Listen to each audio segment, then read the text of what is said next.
Buenas a todos, qué pena con ustedes el inconveniente que tuve. Vamos a iniciar la clase. No se preocupen que el tiempo pues lo vamos a reponer.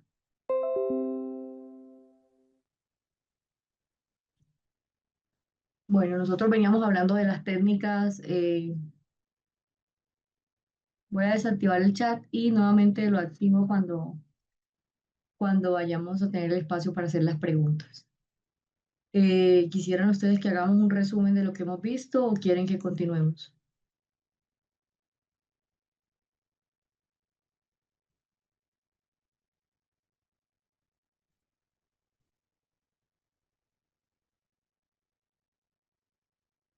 Mm.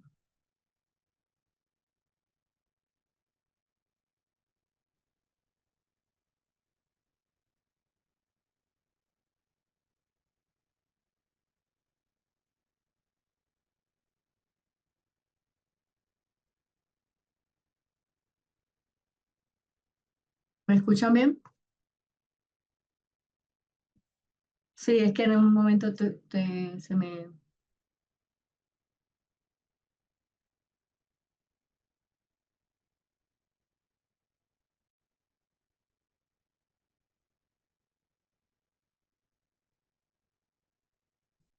Ok.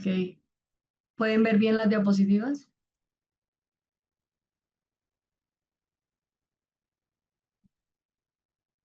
Ok.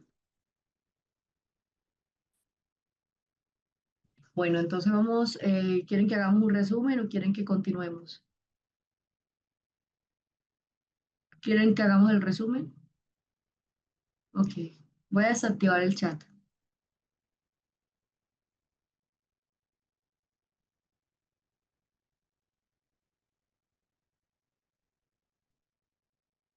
Bueno, nosotros veníamos hablando de lo que era un trauma, ¿no? Que habíamos comentado que es el evento en el cual la vida de una persona se caracteriza, digamos, por presentar una elevada intensidad, ¿no? Que le genera en esa persona la incapacidad para responder en ese momento, para elaborar o para controlar. Debido a esa incapacidad para responder, es lo que, digamos, hace que los eventos o que las situaciones se vean traumáticas, ¿no? Que esto tiene que ver más que todo como un factor externo que provoca una reacción emocional y que luego en una segunda etapa Freud habla, digamos, de lo que, digamos, tenía que ver más que todo cuando él inició como sus estudios en el psicoanálisis y él hablaba del trauma, ¿no? Y que obviamente ahí se generaba una información en la cual el sujeto pues generaba un bloqueo psicológico y que se manifestaba a través del inconsciente, a través de los sueños. Y digamos que de alguna forma pues tenía razón porque pues como sabemos los traumas a veces se representan a partir de los sueños, de la incapacidad que tiene una persona para responder, para ejecutar una situación, para elaborarla. Y pues es lo que hace que la persona tenga pensamientos recurrentes respecto a estos eventos, ¿no? Recurrentes, rumiativos. Y digamos que cuando nosotros hablábamos del trauma, muchas veces tenemos que tener en cuenta que también es la visión que tiene la persona para sobreponerse a ese elemento o a ese evento estresante. Que una vez que la persona pues tiene este evento, pues lo que va a presentar es que va a tener una incapacidad para superar como esa parte, digamos, para sobreponerse. Y que a partir de ahí, pues se puede generar afectivamente, ¿no? Digamos, si la persona tenía un evento, digamos, o una situación traumática en su infancia, pues muchas veces esto va a generar que la persona, pues, digamos, continúe con ese pensamiento o con esa percepción, digamos, de algo que no ha elaborado adecuadamente. Que muchas veces esto también se relaciona con la dificultad que tiene una persona para, digamos, regular afectivamente o emocionalmente una situación, que también tenemos que tener en cuenta que esto va a influir en cómo provoca, cómo se predispone en los cuadros, más que todo cuando vemos que hay ansiedad, cuando hay depresión.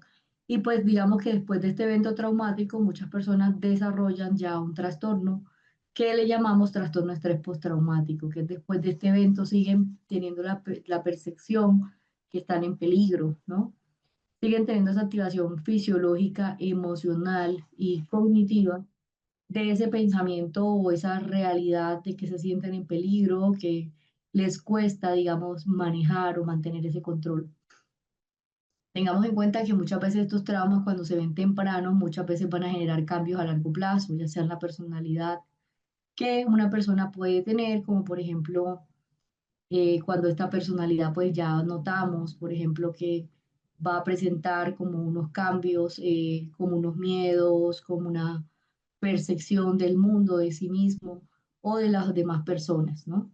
Y que muchas veces pues esto también, el trauma pues se va a presentar también por la intensidad de este evento, que tenemos que tener en cuenta que algunos traumas pueden tener una frecuencia y una repetición, y aquí es lo que llamamos un trauma acumulativo y se puede volver un trauma complejo, ¿no?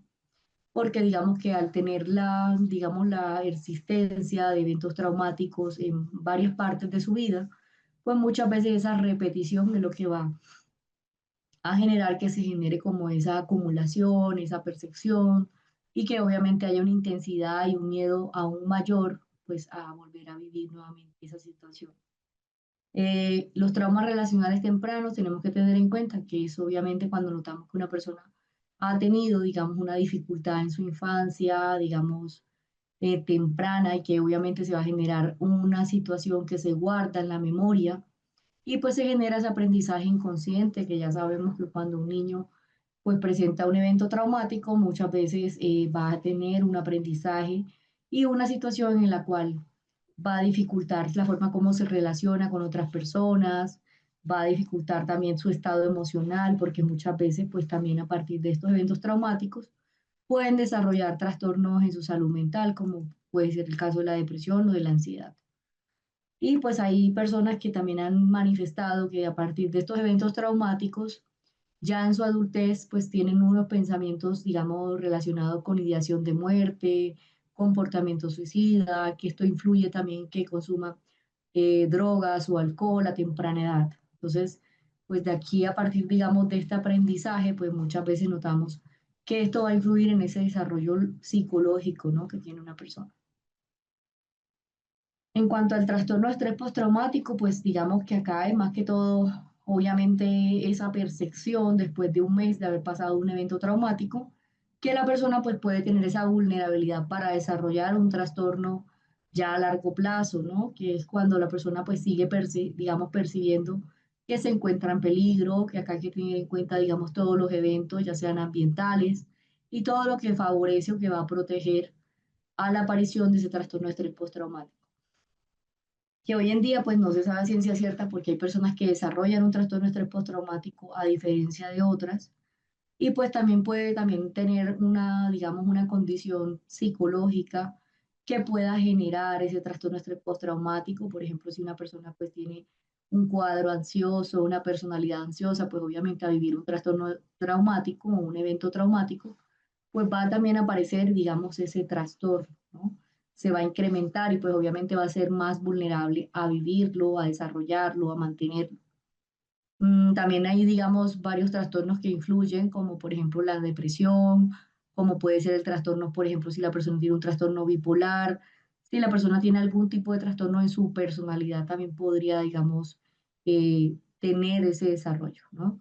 Que también, digamos que en ese trastorno estrés postraumático también tiene que ver mucha parte y es la frecuencia que tiene una persona, digamos, de vivir esos eventos repetidos en el tiempo, también la predecibilidad, que es cuando vemos que la persona puede tener la probabilidad para que ese evento pueda ocurrir y que en algún momento, pues esa forma de que pensamos, por ejemplo, que puede volvernos a ocurrir, pues esta situación o la controlabilidad, pues también es cuando podemos identificar cuándo puede manejar o cuándo, digamos, digamos, tener que ver, digamos, en este trastorno.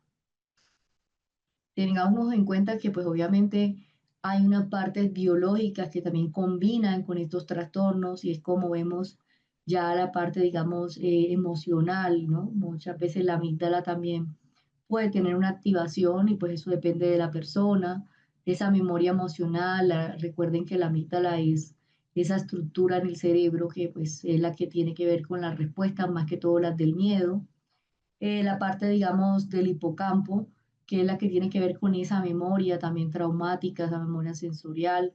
y pues obviamente la influencia también, digamos, de los elementos elevados del cortisol, que también se ha notado que una persona cuando ha vivido un evento traumático, pues esos niveles bajan, ¿no?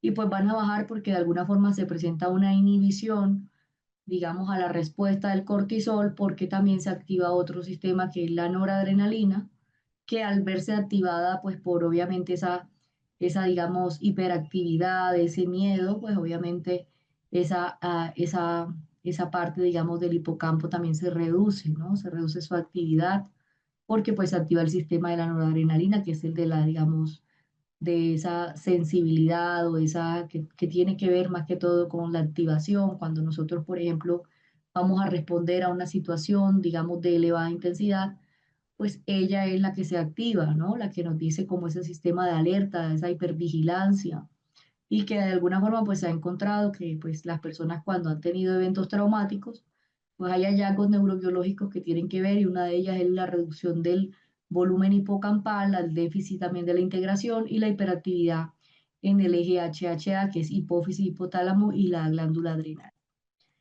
En cuanto a las manifestaciones psicológicas, pues una de ellas, obviamente, el hecho de percibir o vivir un evento traumático, ya sea, digamos, que ponga en riesgo la vida de la persona o que ponga en riesgo el bienestar emocional, ¿no? Su bienestar físico, emocional, como puede ser, por ejemplo, el caso de los abusos, de la violencia, maltrato.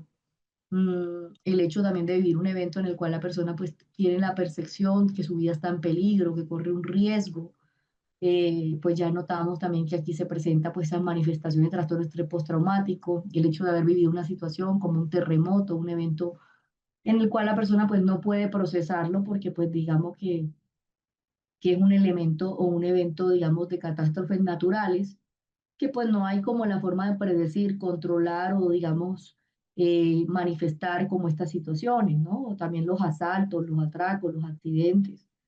Cuando las personas también están expuestas en su trabajo a elementos como por ejemplo el hecho de estar viendo videos de violencia, de maltrato, de abuso, que es el caso, digamos, de algunos policías, pues obviamente al ver esta exposición repetida en esa parte laboral también puede generar un temor, ¿no? Y puede generar un rechazo profundo en la vida de la persona. Que esto también, pues, se ha encontrado que también desarrollan estos eventos de trastorno de estrés postraumático. Las personas cuando también van a la guerra, por ejemplo, que viven estas situaciones de violencia, de muerte, de compañeros o el miedo también que les pase algo, pues también se ha encontrado que ellos también desarrollan pues este trastorno de estrés postraumático. Pues se ha encontrado, por ejemplo, otro hallazgo que se encontró son de las personas que han estado en guerra, como por ejemplo en Vietnam, y que se ha encontrado en los estudios que ellos también presentan como, digamos, esta disminución en el cortisol, en los niveles de cortisol, y obviamente por haber estado expuestos a esta situación, ¿no? Personalmente. Que también la presencia de uno o más de esos síntomas de intrusión, pues tenemos que ver que son los recuerdos angustiosos, recurrentes. eh, digamos que muchas veces la persona puede llegar a tener estos pensamientos, por ejemplo, involuntarios, más que todo lo que tienen que ver con un suceso traumático. También cuando notamos que hay personas que pueden llegar a tener reacciones disociativas, como notamos, por ejemplo, cuando una persona pues siente que se repite algún suceso traumático, todo lo que tiene que ver con, digamos, cómo se produce estos eventos de forma continua, la expresión, muchas veces cuando notamos que hay una pérdida, ya sea completa o no, de esa memoria, porque pues muchas veces estos eventos generan un bloqueo emocional y pues la persona pues le dificulta reaccionar, le dificulta ubicarse en tiempo y espacio, le dificulta recordar ya sea la totalidad del suceso o las partes o algunas partes importantes de ese suceso, ¿no?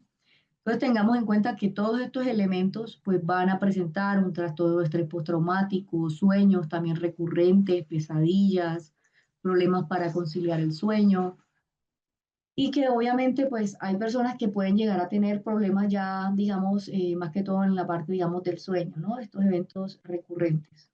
En cuanto al malestar psicológico intenso y prolongado, muchas veces hay personas que pueden llegar a tener factores, ya sea internos o externos, y estos van a simbolizar, o muchas veces son los que tienen que ver o que parecen más que todo como esos aspectos de ese suceso traumático.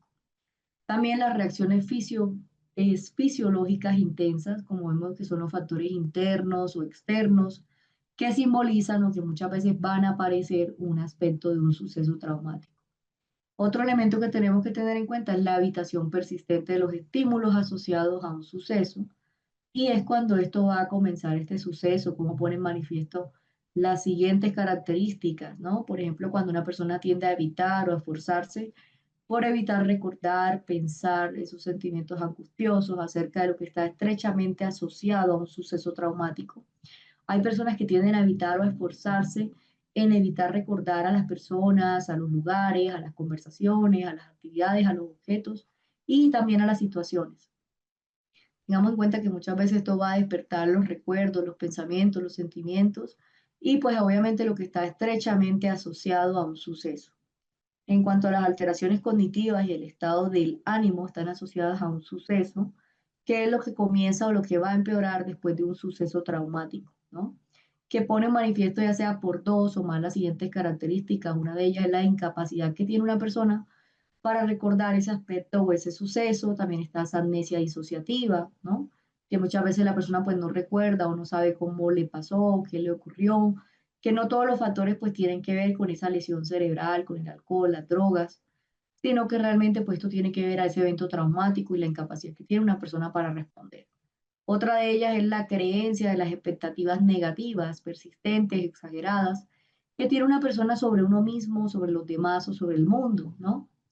Muchas veces sienten, por ejemplo, que son débiles, que no fueron capaces de protegerse, que todo lo malo les ocurre a ellos, que ellos tienen un problema, por eso les pasó lo que les pasó, que de pronto hay personas que se pueden culpabilizar y se ha encontrado que las mujeres cuando han sido víctimas de abuso, de violencia, se culpabilizan por haberse vestido de tal forma o por haber salido de su casa o por el hecho de que no pueden confiar en nadie, que todas las personas pues les van a hacer daño, que el mundo es un lugar peligroso y pues que obviamente esto los ha afectado profundamente hasta el punto en que hay unas creencias irracionales en las cuales muchas veces pues es como ese mecanismo que tiene la persona para, digamos, protegerse, ¿no? Para darle una razón a lo que le sucedió, para poder interpretar esa información, ¿no? Esa información que obviamente está bloqueada y contenida y que obviamente genera un malestar muy alto en la vida de la persona. En cuanto a la percepción distorsionada y las consecuencias, digamos que tengamos en cuenta que muchas veces las personas pues ya pueden llegar a tener una percepción, se acusan a sí mismos, a los demás, ¿no? Por culpa de esa persona. Hay personas que a partir de esto generan una rabia con las personas, ¿no? Por ejemplo, si han vivido situaciones de maltrato, sienten una rabia intensa con su agresor, con su abusador, con el victimario más que todo. También pueden llegar a tener rabia hacia sí mismos, ¿no? Porque obviamente por lo que les sucedió, muchas veces se presenta ese estado emocional negativo persistente, el miedo, el terror, el enfado, la culpa, la vergüenza. Hay personas que llegan a presentar una disminución importante del interés o la participación de las actividades negativas, significativas, ¿no? Más que todo, muchas veces la persona pierde como ese interés por las cosas que le gustaba hacer, por las actividades que hacía, ese sentimiento de desapego o extrañamiento de los demás, esa incapacidad persistente de experimentar esas emociones positivas como la felicidad, la satisfacción o los sentimientos amorosos. Y en cuanto a la alteración importante de esa alerta o de esa actividad, pues muchas veces esta está asociada a un suceso traumático, que es lo que comienza o lo que empeora después de un suceso, ¿no? Muchas veces sienten como ese miedo, digamos, constante, que algo malo le va a ocurrir y pues a partir de ahí muchas personas pueden llegar a tener un comportamiento irritable, como una rabia, ¿no? Y que muchas veces pues esto va a generar una agresión también, ese comportamiento irritable, esa agresión física, eh, digamos, que tienen, digamos, hacia sí mismos o contra personas u objetos, ¿no? Muchas veces hay personas que manifiestan como arrebatos de ira, como muchas veces notamos que hay personas que pueden llegar a tener, como digamos ese comportamiento en el cual no tienen provocación, sino que simplemente su estado de ánimo se encuentra así, ¿no? Como irritable, irascible, y que pues obviamente pues se manifiesta obviamente también cuando una persona ha vivido un trastorno o tiene un trastorno de estrés postraumático, porque pues de por sí Cuando la persona pues ha vivido una situación tan fuerte que también baja su estado de ánimo, una de las características también de esa tristeza es obviamente esa irritabilidad, ¿no? Hacia otras personas, hacia sí mismo, esa inconformidad por haber vivido lo que sucedió. Hay comportamientos imprudentes, autodestructivos que pueden tener las personas, ¿no? Por ejemplo, consumo de drogas, por ejemplo, comportamientos imprudentes en su vida, ¿no? Por ejemplo, hay personas que pueden llegar a tener, después de un abuso, por ejemplo, una hipersexualidad, ¿no? Y que pues muchas veces también pueden llegar a tener comportamientos autodestructivos hacia sí mismos, hacerse daño de alguna forma. Consumo también puede haber de drogas, ¿no? Esa hipervigilancia y ese miedo que muchas veces pues también el consumo ya sea de alcohol o de algún tipo de drogas, pues es la forma, digamos, que tiene la capacidad o la forma que tiene esa persona para poder silenciar esos síntomas, ¿no? Entonces digamos que por lo general pues se ha encontrado que el consumo de drogas pues más que todo es ese mecanismo de afrontamiento que tiene una persona para, digamos, afrontar esta situación, ¿no? Para afrontar esta situación en la cual pues tenemos en cuenta que genera un malestar intenso. También la respuesta de sobresalto exagerada, los problemas de concentración. Muchas veces hay personas que llegan a presentar una alteración, por ejemplo, en el sueño, dificultad para conciliarlo, para continuar un sueño, o que algunas personas llegan a tener un sueño inquieto. Y al trastorno de estrés agudo, pues obviamente después de haber vivido un trauma, la persona puede desarrollar en los días, en las semanas, un trastorno de estrés agudo, obviamente por esa situación, que todavía no califica como trastorno de estrés postraumático, porque el trastorno de estrés postraumático se desarrolla después del trauma, después de, obviamente, del mes que la persona pues empieza a aparecer sus síntomas, ¿no? Y teniendo en cuenta eso, pues también hay personas que pueden llegar a tener un trastorno de estrés postraumático tardío, que es también que muchas veces pues no se manifiesta al mes, sino que puede manifestarse al tiempo, porque pues también depende de la forma como esa persona elabora cierta situación, ¿no? Ciertos pensamientos, ciertas emociones. En cuanto a la exposición, pues muchas veces acá también vemos, obviamente los síntomas pues tienden a ser casi los mismos. La diferencia pues es el tiempo, ¿no? El tiempo en el que dura el trastorno de estrés agudo y el tiempo en el que dura el trastorno de estrés postraumático.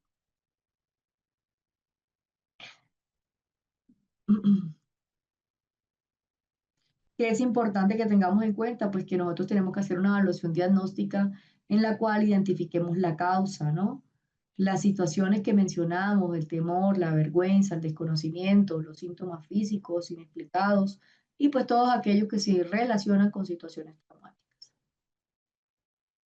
Que es importante que nosotros también tratemos de explicarle a la persona, digamos, todos estos cuadros, ¿no? Por ejemplo, todos los cuadros en los cuales tenemos que ver cuando una persona pues va a desarrollar un trastorno de estrés agudo, por ejemplo, cómo nosotros vamos a hacer esa psicoeducación, cómo vamos a explicar, por ejemplo, los cuidados básicos, que la persona tenga un ambiente seguro, explorar también ese evento traumático, las consecuencias que ha generado.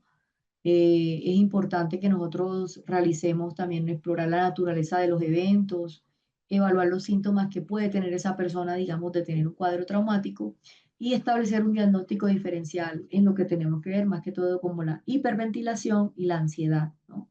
Que es lo que tenemos que ver con ese compromiso hemodinámico que tiene esa persona. También las consideraciones específicas es que se debe evaluar también la parte, digamos, de la seguridad, riesgo de suicidio que podría tener, ¿no? Muchas veces también determinar el nivel de ese funcionamiento social, familiar, laboral, también determinar la disponibilidad de los recursos, de ese cuidado básico, el diagnóstico también de la comorbilidad psiquiátrica, ¿no? Digamos que cuando vemos que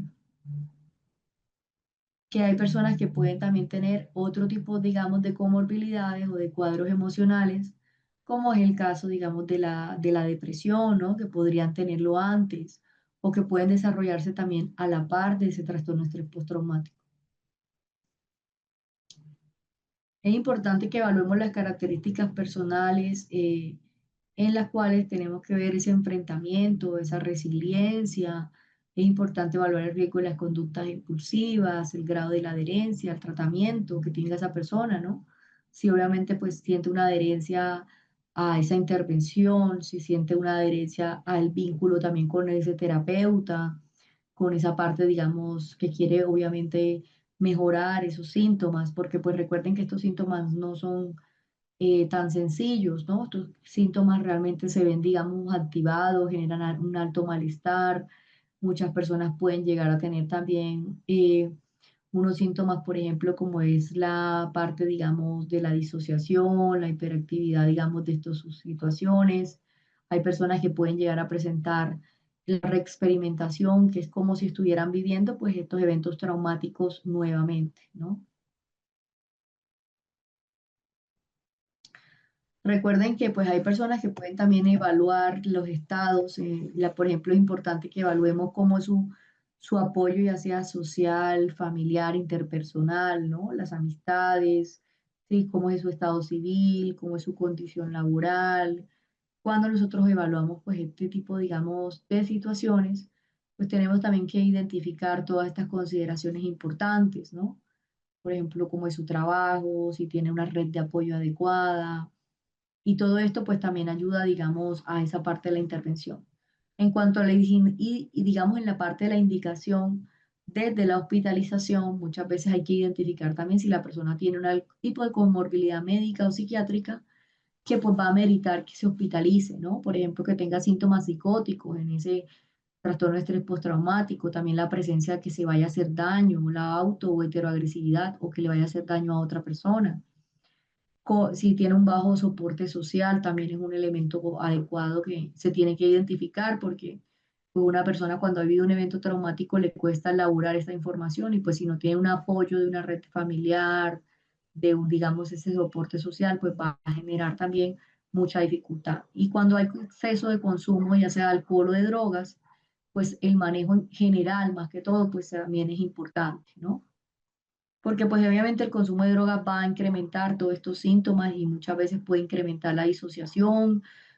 Hay consumo de drogas que hay personas que cuando tienen una ansiedad elevada les puede dar ataques de pánico, despersonalización, obviamente por el consumo, pero pues también después del consumo también genera, se ha encontrado que el consumo, digamos, después de, va a presentar a la persona una depresión, un cuadro, digamos, de tristeza, de ansiedad.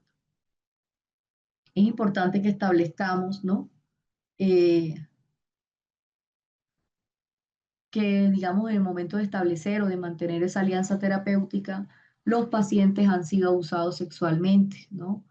¿Qué es lo que llegan en los cuales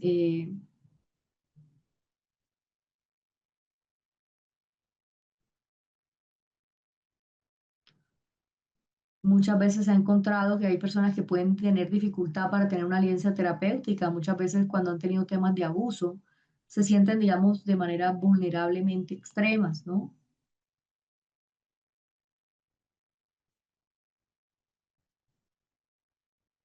Muchas veces la persona cuando ha vivido estas situaciones, pues va a presentar unos estados en los cuales tiene, digamos, o tiende a facilitar esa expresión, ¿no?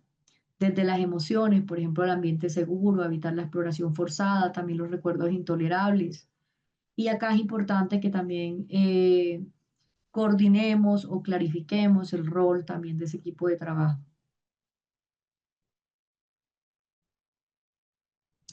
Muchas veces también es importante que monitoreemos las respuestas que hay, digamos, a ese tratamiento, ¿no? Entonces, muchas veces también tenemos que identificar o evaluar los procesos en los cuales la persona presenta un síntoma, ¿no? Digamos, en cuanto a la aparición también de las conductas de riesgo. Y pues también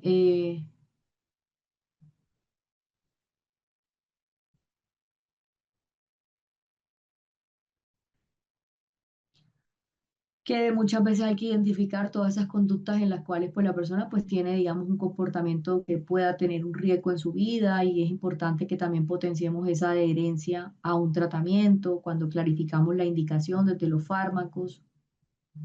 eh, Muchas veces también los efectos adversos que puedan tener en las partes sintomatológicas, el tiempo que se demora la recuperación y la duración del tratamiento.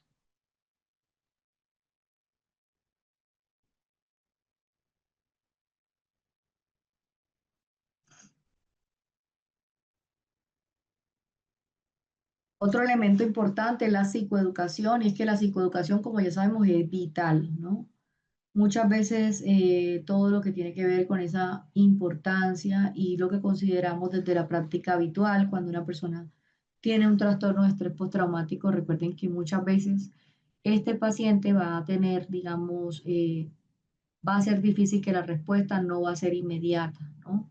Que alrededor, digamos, de 4 a 6 semanas debe empezar a sentirse mejor, pero recuerden que obviamente cambiar completamente ese estado emocional no es tan sencillo, ¿no? Eh, Muchas veces pues estos cambios emocionales pues también dependen, digamos, de varias situaciones o elementos. Y cuando hablamos del tratamiento farmacológico, pues también es importante que hagamos una psicoeducación, pues a esta persona pues obviamente de, de estos síntomas, ¿no? Cómo le explicamos esa parte sintomatológica, en las cuales pues también tiene que ver cómo una persona pues se ve como ese estado emocional del paciente. Y es importante también explicarles el tratamiento, más que todo cuando tiene 3 pilares, ¿no? Por ejemplo, uno de ellos es la parte farmacológica, que es importante para la parte sintomatológica, la parte de la terapia, ¿no? Porque obviamente va a apoyar obviamente, a trabajar ya más que todos estos pensamientos, estos comportamientos, todos estos síntomas, obviamente es lo que el paciente pues también requiere para mejorar, que digamos que no solamente pues va, digamos, a mejorarse de la parte farmacológica, ¿no? Porque pues obviamente el pensamiento, la evitación, esa resistencia pues se genera que a través, digamos, de sus propios pensamientos o creencias y también pues de sus miedos. Entonces tengamos en cuenta que también pues hay que tener un tratamiento, digamos, combinado. No podríamos decir que solamente requiere la parte farmacológica o solamente la parte terapéutica. Es importante que se trabajen las dos para que también veamos eficacia en el tratamiento y que en lugar, digamos, de explicar esto, pues es importante que también trabajemos todo lo que tiene que ver con las conductas evitativas que hace que el paciente pueda obtener un lugar desde los hechos de manera progresiva y también explicarle de forma previa, ¿no? Explicarle de forma previa, obviamente a través, digamos, cuando le explicamos, por ejemplo, las conductas en las cuales pues tiene que ver ese tiempo de recuperación, ¿no? La duración del tratamiento. Es importante que expliquemos también, por ejemplo, las respuestas normales que puede tener una persona frente al estrés, la situación natural de los síntomas, también clarificar la parte de los síntomas y por qué es importante que esto se va a exacerbar en el momento de exponerse a un evento y que las experiencias grupales pues pueden ser útiles, ¿no? En cuanto a favorecer la adaptación social, también identificar o favorecer la adaptación familiar o social y evaluar también la manera de la salud física. Cuando hablamos del tratamiento, pues obviamente el trastorno de estrés agudo, por lo general pues se envían los psiquiatras, se envían, digamos, medicamentos para mejorar la ansiedad y el sueño, que es lo que se ve más activado, ¿no? Porque obviamente pues la persona puede empezar a tener problemas para conciliar ese sueño, esa agitación, esa disociación. Y obviamente pues la evolución también tiene que ver, digamos, con esto. Eh, es importante que también identifiquemos todos estos elementos en el cual una persona puede tener esa agitación, esa impulsividad, los síntomas también intensos. En cuanto a la psicoterapia, pues muchas veces también notamos que las personas pueden, digamos, tener ese apoyo desde ese punto de vista psicodinámico, ¿no? Eh, Muchas veces también la parte adaptativa para, digamos, trabajar ese punto de vista cognitivo de las técnicas de exposición, que ya hemos hablado de ellas, la psicoeducación y el soporte psicosocial. Hablábamos de la terapia cognitivo-conductual. Recuerden que pues obviamente es la que tiene que ver con la relación de los pensamientos, sentimientos y conductas y cómo esto se va a enfocar, digamos, en los problemas, en situaciones actuales y también cuando se va a centrar en cambiar los patrones de las conductas, ¿no?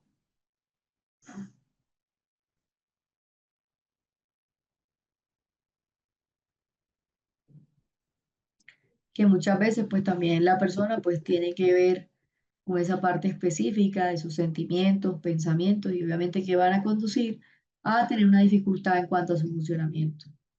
Y pues obviamente esto va a generar también una dificultad en su comportamiento. Un ejemplo es, por ejemplo, cuando una persona, pues digamos que después de conducir, ¿no? Va a presentar unos comportamientos saludables, ¿no? Porque va a empezar a regularse, ¿no? Cuando empieza, digamos, a trabajar o a modificar sus pensamientos negativos, ¿no? Que en la terapia cognitiva, pues se centra, digamos, en la parte de los problemas, los síntomas actuales y que muchas veces se imparte de 12 a 16 sesiones, ya sea individuales o grupales. ¿Qué puede ayudar la terapia cognitiva? Pues obviamente a trabajar todos estos elementos de la habitación emocional cuando una persona pues ha vivido un evento traumático, que muchas veces pues esa habitación es lo que va a generar que se desarrollen, digamos, elementos de esos entornos en los cuales esa persona siente que su seguridad está en riesgo, cómo esto también va a dificultar ese miedo, esa sensibilidad y cómo va a modificar también las asociaciones que van a conducir a un funcionamiento en el cual no se ve saludable como esa base de ese procesamiento emocional.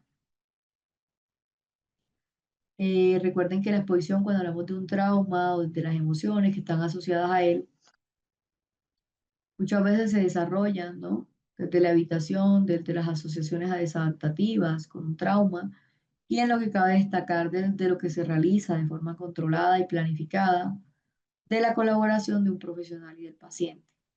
Tengamos en cuenta que muchas veces de esto también depende de lo que una persona elige, ¿no?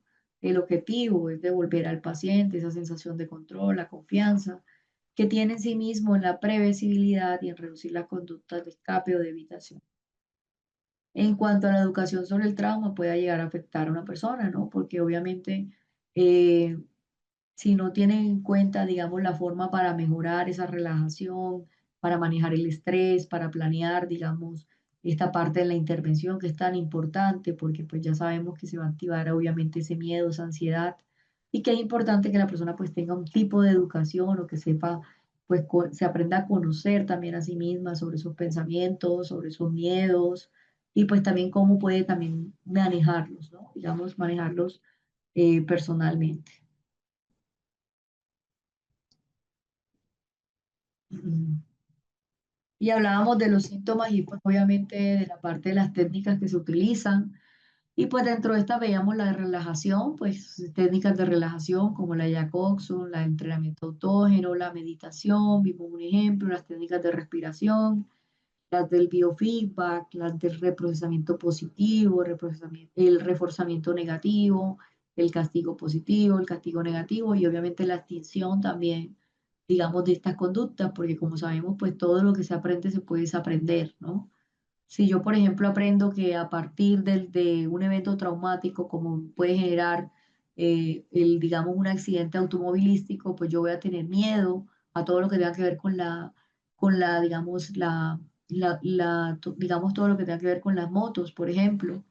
Eh, y pues obviamente voy a generar una evitación a todo lo que tenga que ver con el ruido de una moto, con la moto, con ver una moto, con todo lo que me vaya a recortar esta situación, ¿no?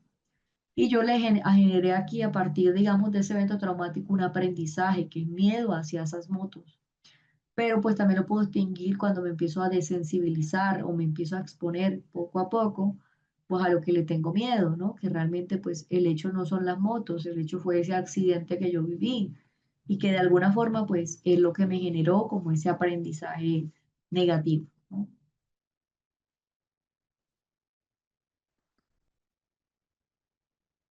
Otras técnicas operantes que tienen que ver más que todo cómo se desarrollan o cómo se mantienen, pues vemos las del modelamiento, el desvanecimiento, el encadenamiento, también técnicas para reducir o eliminar las conductas, como vemos, por ejemplo, las de coste-respuesta, tiempo fuera, saciación, sobrecorrección, que recuerden que pues la persona puede llegar a tener también comportamientos, digamos, desde la desregulación, comportamientos inadecuados, y pues también hay que tratar de corregir como esos comportamientos, ¿no?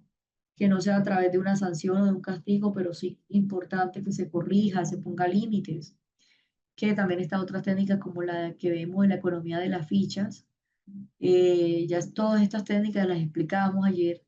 El contrato de contingencias es otra, el entrenamiento también desde las respuestas alternativas y el autorrefuerzo o autocastigo, que es también la forma como pues esta persona se refuerza su comportamiento, se refuerza a sí misma que lo está logrando, que lo puede lograr y pues castigarse también pues obviamente a partir de algo que no sea pues como tal un castigo, sino como, por ejemplo, que haga algo que no le gusta hacer o que de pronto puede ser un autocastigo, puede ser quitarse algo que le gusta, ¿no? Como por ejemplo, si siempre está acostumbrado a comer ciertas cosas, pues quitarse algo que le gusta. Y reforzarse, pues también puede ser tan sencillo como, por ejemplo, yo misma felicitarme por lo que lo estoy haciendo, lo estoy logrando, o reforzarme también como me merezco este lado, me merezco esto, porque realmente estoy logrando un paso importante, ¿no? Entonces, pues estos elementos, aunque se ven sencillos, recuerden que generan también que la persona tenga un anclaje a ese tratamiento, que vea resultados, porque de alguna forma, pues todos los comportamientos que va a tener van a ser obviamente evitar todo lo que le recuerda a un evento traumático, pero si yo también me motivo en que lo puedo lograr, me motivo en los avances que tengo, pues voy a encontrar también importantes progresos, ¿no? Y pues obviamente aquí se trata de no ver las situaciones o los progresos a corto plazo, sino también verlo ya a largo plazo. Entonces, recuerden que cuando nosotros hablamos de esto, es también importante que nosotros tengamos en cuenta que muchas veces hay personas que pueden llegar a tener o a facilitar el cambio de las conductas, ¿no? De la autoobservación, que es una de ellas. Cómo nosotros también aquí identificamos todos estos elementos, la autoobservación, el autorregistro, todos estos elementos que más que todo pues tienen que ver, por ejemplo, cómo una persona pues va a aprender a conocerse, los miedos que tiene, ¿no? Va a aprender a observar, por ejemplo, los síntomas, los pensamientos. El autorregistro también es un, digamos, un recurso muy útil y pues que consiste en que la persona pues registra, digamos, esos pensamientos, esos comportamientos, esas emociones, va a registrar lo que evita, cómo se sintió después de exponerse, ¿no? A este evento que evita. Y pues obviamente aquí es importante porque muchas veces la persona cuando ya registra tiene mayor conciencia también de sus pensamientos, de la influencia de sus pensamientos en sus emociones y por ende pues se puede trabajar también en la parte terapéutica, ¿no? Otro elemento importante es, digamos, todos estos elementos cuando nosotros también hacemos tareas en las sesiones, tareas en las cuales pueden ser gradualmente, ¿no? Como por ejemplo, cuando nosotros trabajamos en las sesiones, tareas, por ejemplo, que la persona pues escuche, por ejemplo, una moto, que a partir de ahí pues va a empezar a sensibilizar como ese miedo al sonido o a los elementos que pues podamos ver que han provocado también elementos de rechazo y de evitación que están relacionados directamente con ese evento traumático. En cuanto a las técnicas de reestructuración cognitiva, pues ya hay varias, ¿no? Una de ellas es la racional emotiva, que de esta vamos a hablar, y es esa teoría que dice Ellis de cómo influye, digamos, una situación, un acontecimiento, cómo influye en las creencias y obviamente en su comportamiento, ¿no? Más que todo, pues esta parte, digamos, tiene que ver esa reestructuración cognitiva, por ejemplo, cuando una persona pues ya tiene unos pensamientos asociados, unas emociones asociadas, y pues obviamente pues es como nosotros pues le damos una razón a esas emociones y a ese comportamiento. Eso básicamente es lo que quiere decir la terapia racional emotiva. Vamos a hablar de ella en detalle, ¿no? También las técnicas o la terapia cognitiva de Beck, que Beck también habla ya de otros elementos. Beck habla de las distorsiones cognitivas, que es las que explicamos la vez pasada, cuando una persona pues tiende como por ejemplo a tener pensamientos focalizados, pero erróneos, ¿no?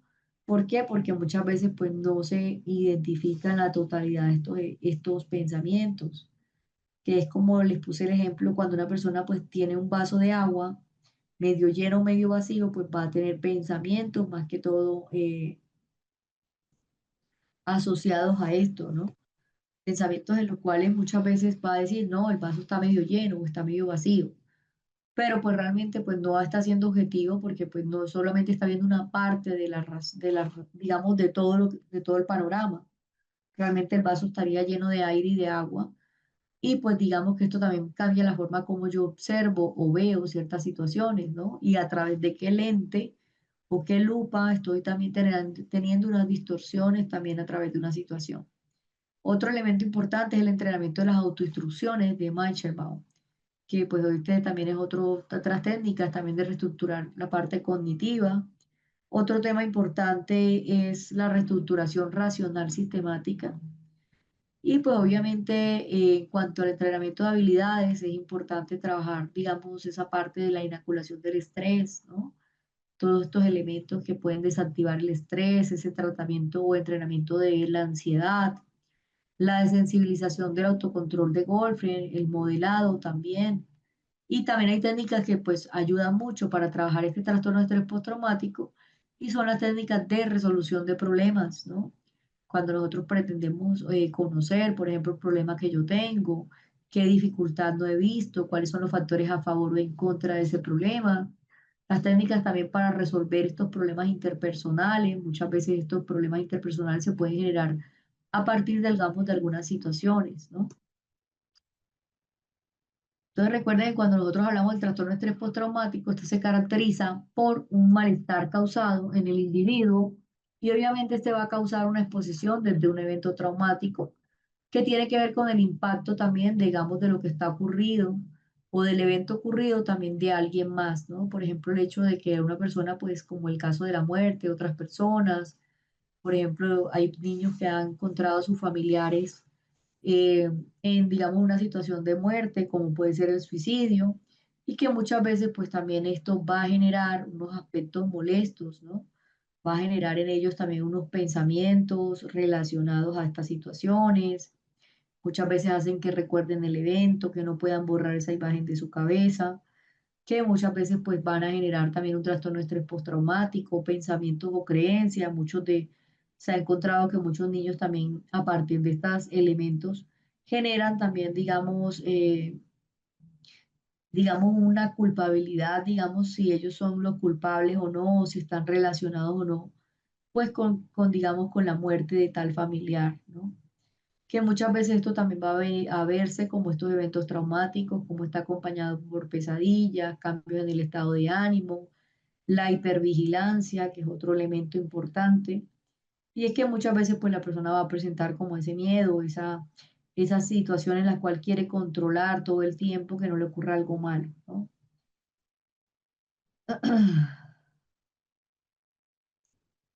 Entonces tengamos en cuenta que pues el malestar significativo pues va a causar, ¿no?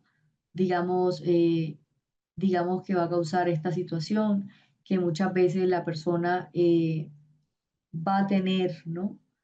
Digamos, un malestar, digamos, en general en su vida diaria, en desarrollarse, porque pues le va a costar también comunicarse con otras personas, le va a costar hablar, ¿no?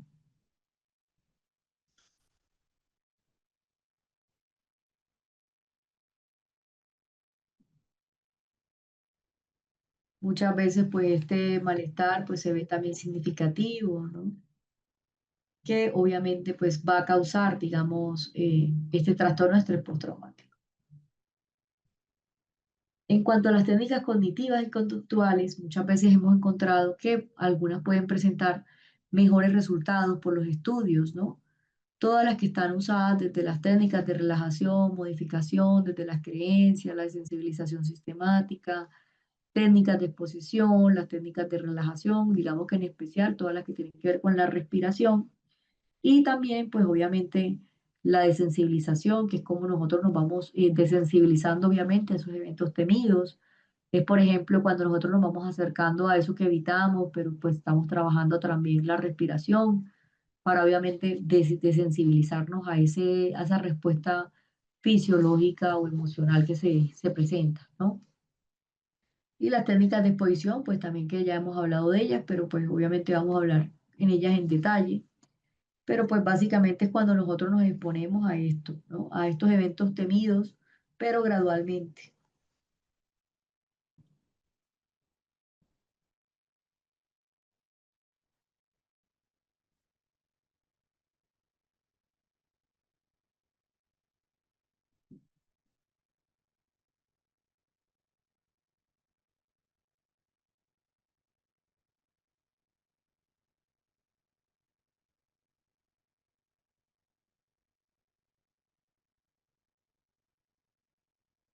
Tengamos en cuenta que acá pues hay que tener en cuenta todos estos elementos en los cuales se estabiliza esas técnicas de respiración profunda y pues obviamente todo lo que permite que un paciente también tenga conciencia de lo que le pasa a su alrededor.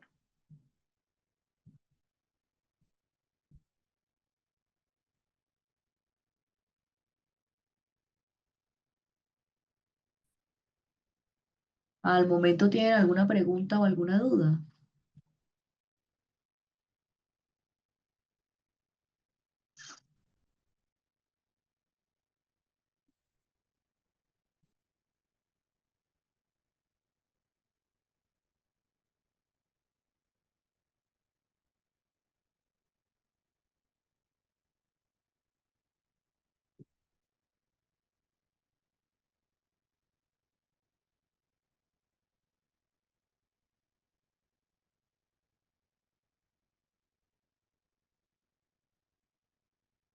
Les activé el chat por si en este momento pues alguno de ustedes tiene algún tipo de preguntas o dudas que quieran.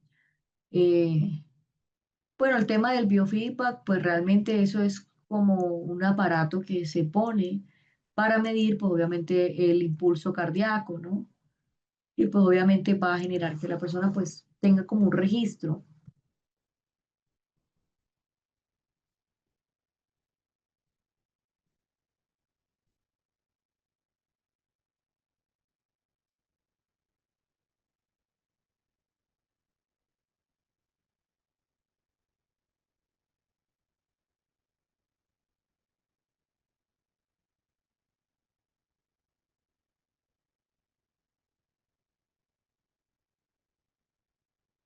¿Qué otras preguntas tienen?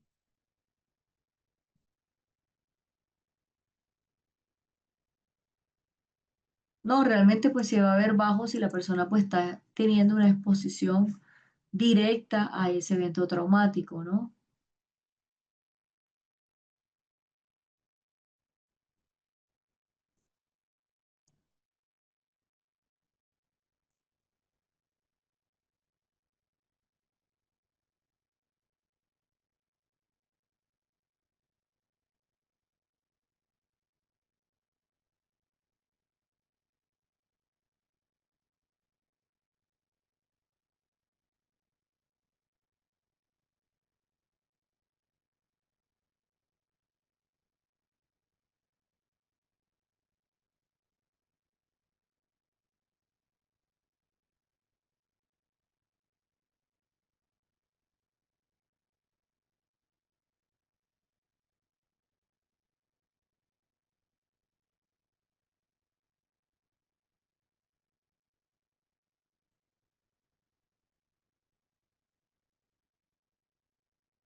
No.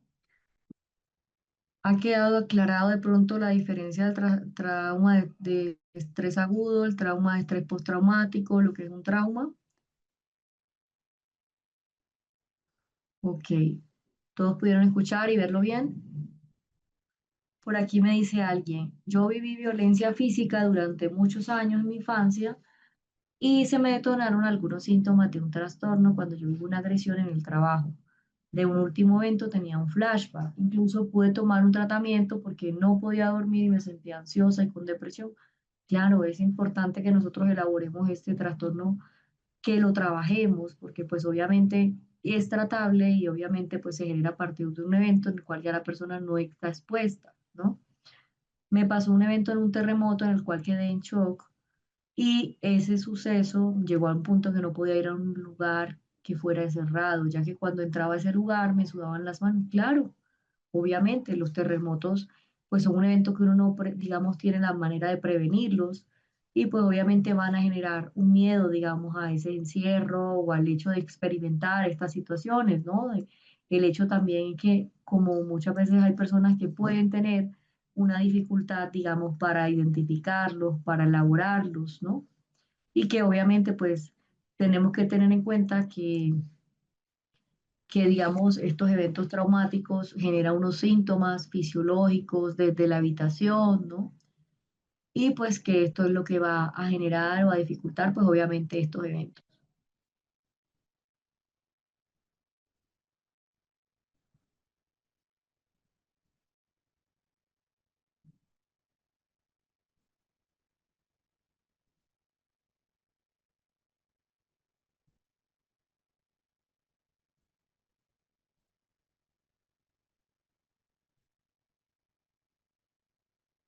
Bueno, y ya finalizando, pues les voy a mostrar este ya último video en el cual ustedes pues van a poder mirar también lo que hemos venido abordando, ¿no?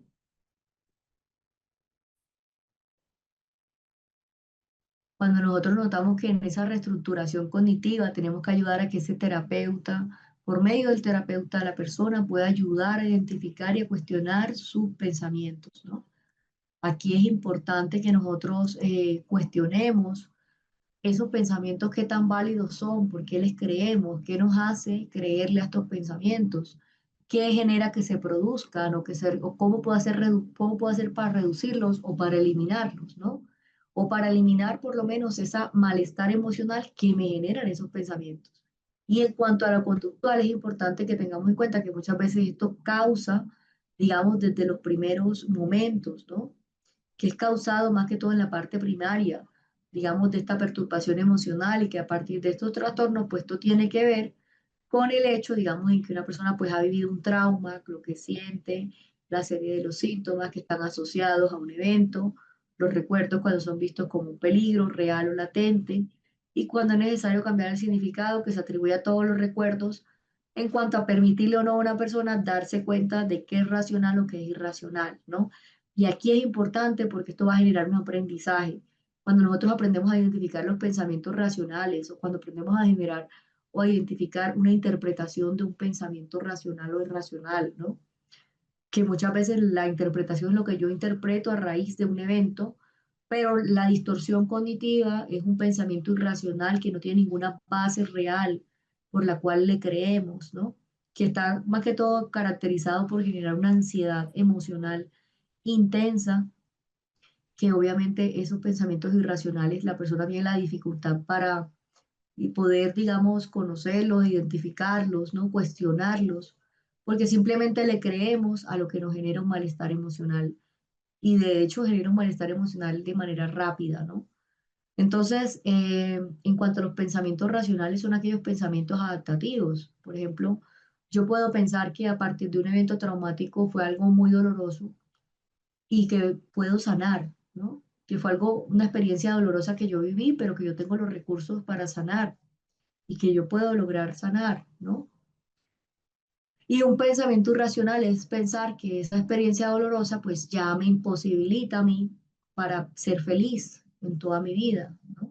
Entonces miren la diferencia que hay entre un pensamiento racional y un pensamiento irracional. Y miren la diferencia que hay en una distorsión cognitiva. Y es que a partir de un evento pues todo lo que me va a suceder en mi vida va a ser malo porque ya yo estoy completamente deshecha, ¿no? Entonces ya yo no tengo la oportunidad de ser feliz. ¿Por qué? Porque me pasó un evento muy perturbador y ya me quitó la felicidad, ¿no? Entonces, digamos que muchas veces tenemos que identificar lo que es un pensamiento racional, lo que es un pensamiento irracional y cada una de las situaciones por las cuales se pueden generar distorsiones cognitivas, ¿no? La de filtraje o abstracción selectiva, todo o nada, debería. ¿Sabes? Los debería es muy interesante porque es como, por ejemplo, cuando nosotros pensamos, yo no debí de salir de mi casa, por eso me atracaron, ¿no? Yo tenía que cuidarme, pues yo tengo que, siempre hay como una una forma en cómo yo tengo como esa reiterativo, ¿no? Esas preguntas, esos supuestos, pero ese yo debo o yo tengo tiene también una regla que, digamos, es imposible nosotros controlar todo lo que nos va a ocurrir, ¿no? Y que sí, pues pasó un suceso incómodo y perturbador, pero pues yo no tengo la oportunidad y nadie la tiene para saber qué le va a pasar en el futuro, ¿no? Entonces son pensamientos y eso es lo que llamamos distorsiones cognitivas y así como esa, hay muchas más, ¿no? Y que muchas veces no somos conscientes y lo importante es que hagamos a que este paciente sea consciente de ellas, que pueda identificarlas, que pueda entenderlas y obviamente pues abordar.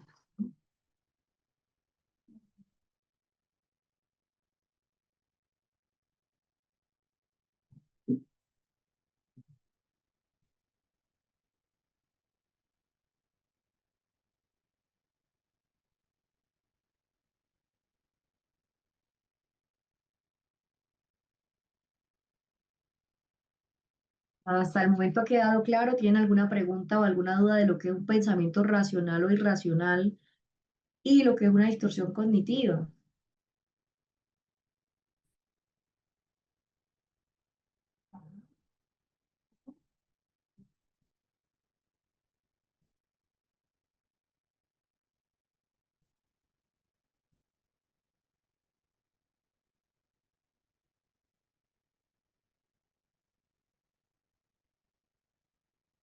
Solo es cambiar la programación de las creencias, no, es identificar las creencias, cuestionar o desvalidar esas creencias, es cuando nosotros empezamos a preguntarnos por qué le creo a este pensamiento, qué me hace pensar que esto es verdad, ¿no?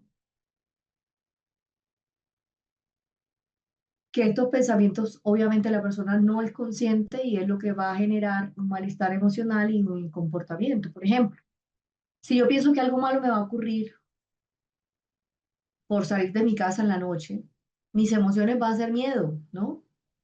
Y mi comportamiento pues va a ser estar angustiada todo el tiempo y en el momento que vea a alguien voy a salir corriendo. ¿Por qué? Porque todo el tiempo estoy pensando en que algo malo me va a pasar. Estoy predispuesta a que algo malo me va a pasar sin yo tener la claridad o la certeza de que algo malo me vaya a ocurrir, ¿no? Entonces, hay pensamientos racionales como por ejemplo, hay personas buenas, hay personas malas, ¿no? Que hay una posibilidad que algo me ocurra, por eso yo voy a estar atento, por eso no voy a bajar la guardia, pero en este momento yo estoy segura, a mí en este momento nada me da lo que está pasando. Y es una diferencia de pensamiento racional, porque no significa que la persona va a perder o va, digamos, a partir de ese evento, pues ya va a trabajar, a vivir despreocupadamente en su vida y no va a tener ningún autocuidado. Obviamente, se debe tener un autocuidado, pero el autocuidado no debe sobrepasar, digamos, el bienestar de la persona, ¿no? El autocuidado no puede ser mayor a algo que no hay amenaza. Y es donde tenemos que empezar a trabajar en desactivar una amenaza cuando pues no hay un elemento claro en el cual pues la persona se sienta amenazada, ¿no? Bueno, vamos a tomarnos un receso y volvemos a las 8:15.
Les comentaba que el receso son 15 minutos, vamos a tomar el receso hasta las 8:10, eh, que acá en este momento pues son las 7:50. ¿no? 54.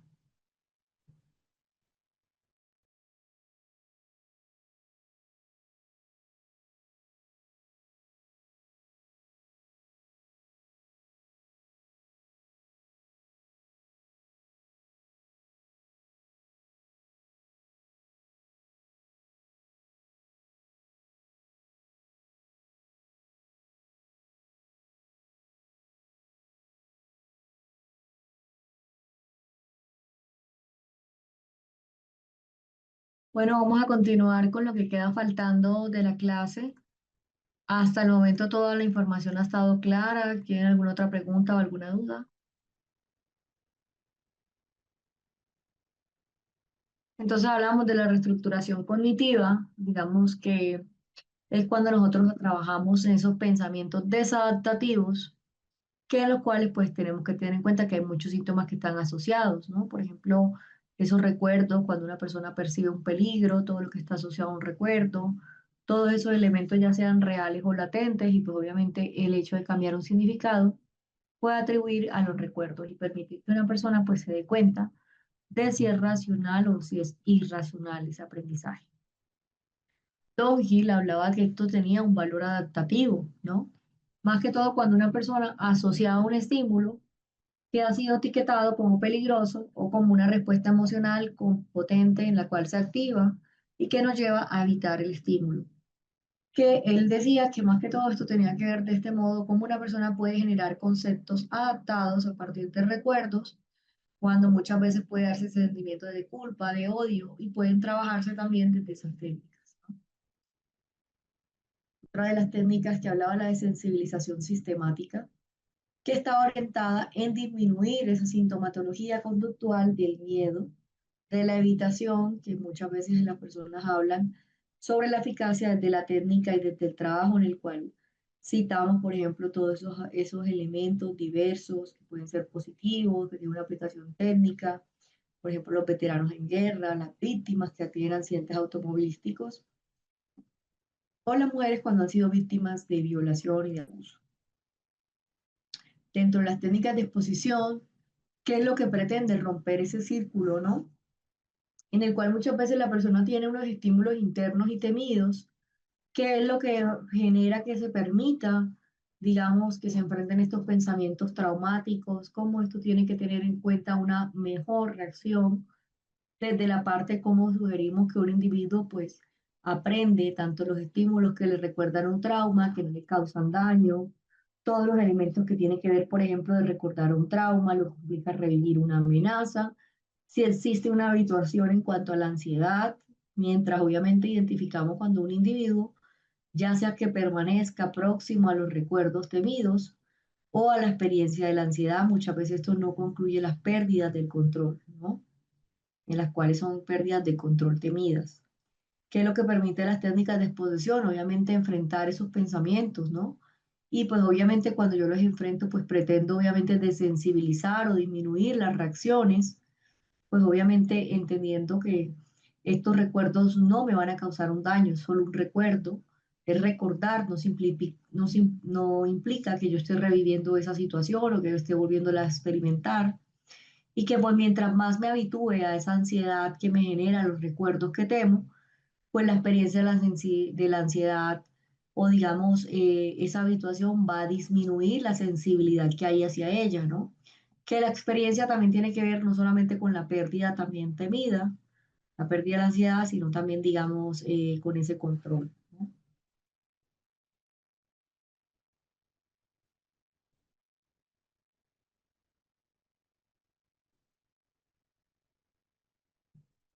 Cuando vemos los objetivos terapéuticos y el plan, acá les pongo un ejemplo de cómo debe ser un tratamiento en casos de un trastorno de estrés postraumático. Y el objetivo, pues el primero es identificar el origen del problema, ¿no? ¿Cómo le explicamos a la persona el origen del problema, los síntomas, a partir de qué técnica de la psicoeducación y también de la validación emocional, ¿no? Validar emocionalmente no significa eh, digamos, creerle a la persona o no creerle, ¿no? Validar es simplemente entender el sufrimiento por el que pasa, y entender que es válido que esté sintiéndose como se está sintiendo, ¿no? Que nadie va pues a terapia para que nos digan como si nos debemos o no debemos sentir de alguna forma o de otra, ¿no?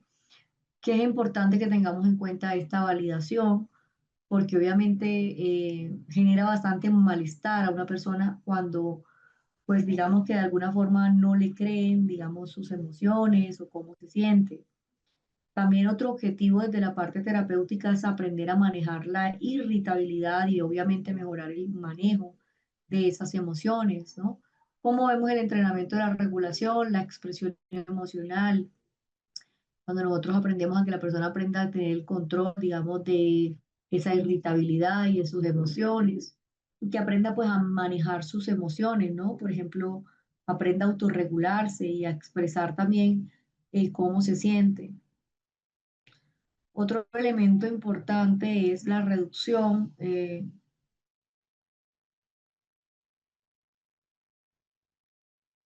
las ideas irracionales. Por ejemplo, una idea puede ser no en que no encaje en el mundo después de un accidente, ¿no?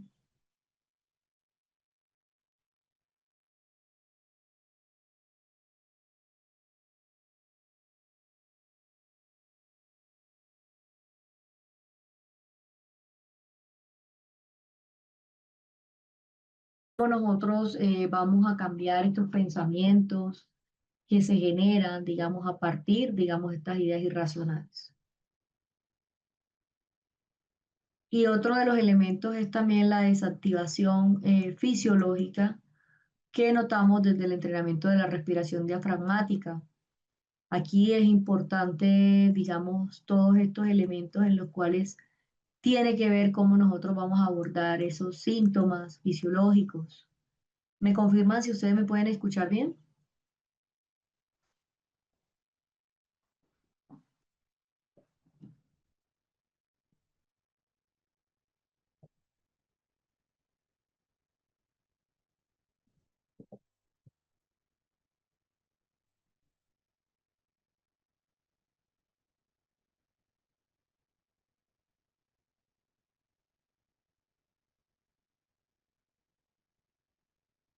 Listo, perfecto. Entonces recuerden que otra parte importante es trabajar a través, digamos, de estas técnicas en las cuales tenemos que ver cómo muchas veces vamos a trabajar esas ideas irracionales, esa desactivación fisiológica, a través de ejercicios como la respiración para que la persona aprenda a autorregularse, a calmar esa ansiedad, ¿no? Ah, ok, perfecto. Entonces recuerden que muchas veces esta experiencia fisiológica también genera un condicionamiento y es también la importancia en cómo la persona pues va a entrenarse esa respiración, ¿no? Otro elemento importante es el afrontamiento de situaciones relacionadas con un acontecimiento traumático y es cuando nos exponemos ya sea en vivo a situaciones relacionadas con un acontecimiento traumático. Acá que es importante en ese afrontamiento que muchas veces cómo una persona se va a exponer a esto, ¿no? Se va a afrontar a esas situaciones que le recuerdan ese suceso, pero el hecho de recordar no significa volver a pasar o volver a vivir, ¿no? Solamente entender o recordar, digamos, desde eventos seguros en los cuales no está en riesgo la vida de la persona, ni su integridad, ni física, ni emocional. Reprocesamiento del trauma es cuando exponemos a la persona a que imagine el recuerdo del trauma y que muchas veces ese reprocesamiento pues es grabado y que una parte importante es que la persona también escuche esas grabaciones y que lo apoye también de elementos en los cuales se sienta seguro. Una de ellas puede ser la respiración también, cuando se siente que se está alterando. Y pues a partir de esa desensibilización, de escuchar esas grabaciones, pues muchas veces también la persona puede tener, por ejemplo, eventos seguros, como por ejemplo una manta pesada que le recuerda como esa sensación de seguridad, ¿no? Y pues obviamente acá simplemente es que la persona pues escucha su propia voz, escucha su propio relato y pues obviamente empieza, digamos, a identificar esta información como un evento que le pasó, digamos, en un momento de su vida, ¿no? Que no necesariamente lo está viviendo o le está pasando en este momento. Que es importante en estas técnicas de exposición desde la imaginación, que también trabajemos, identifiquemos qué nivel de disociación puede tener esa persona, porque si es muy alto, pues la idea es que sea con mucho cuidado estas técnicas. Como vemos, antes de abordarlas, tienen que abordarse otro tipo de técnicas antes, ¿no? La desactivación fisiológica, las creencias, el manejo de la irritabilidad y la comprensión también desde la parte sintomatológica. Y ya para finalizar, pues se hace un refuerzo y un mantenimiento de cambios. Y es acá como repasamos los aprendizajes y también la prevención de las recaídas, ¿no? Y pues obviamente acá es reforzar esos aprendizajes, esa información, lo que se ha trabajado en terapia. Y pues obviamente prevenir que la persona pues vaya a tener una recaída, digamos, frente a lo que ha abordado. Entre el modelo del plan de trabajo, pues otro también, otro modelo, es también conocer obviamente las demandas iniciales que tiene el paciente, de su historia personal, a través de una entrevista individual. En la entrevista inicial también, cómo nosotros identificamos la afiliación, el motivo de consulta, la consideración desde la parte sintomatológica. Y pues cuando ampliamos esa información, también es importante brindar a esa paciente el punto de vista paterno, ¿no? En la entrevista parental muchas veces se le hace a la familia para conocer el punto de vista de sus padres o muchas veces pues todo lo que tiene que ver, por ejemplo, que ha tomado pues esa medida, ¿no? Otra parte importante es la aplicación desde las pruebas psicométricas y en la aplicación de las pruebas, por ejemplo, cuando nosotros vamos a identificar el motivo de un test, la finalidad, todo lo que tiene que ver cómo se realiza, cómo mide el tiempo, ya sea en la parte inicial o al final, y cómo se observan las reacciones mientras una persona responde a las preguntas. Y en cuanto a brindar conocimiento sobre signos o síntomas, también a través de la psicoeducación, ¿no? Y pues acá es importante que al paciente se le pregunte sobre sus signos, sus síntomas, su procedencia y el plan terapéutico en breves rasgos. Teniendo en cuenta esto, pues también nosotros tenemos que proporcionar una medida para controlar la aparición de los síntomas y pues esta es la parte desde la técnica de relajación, de la respiración diafragmática.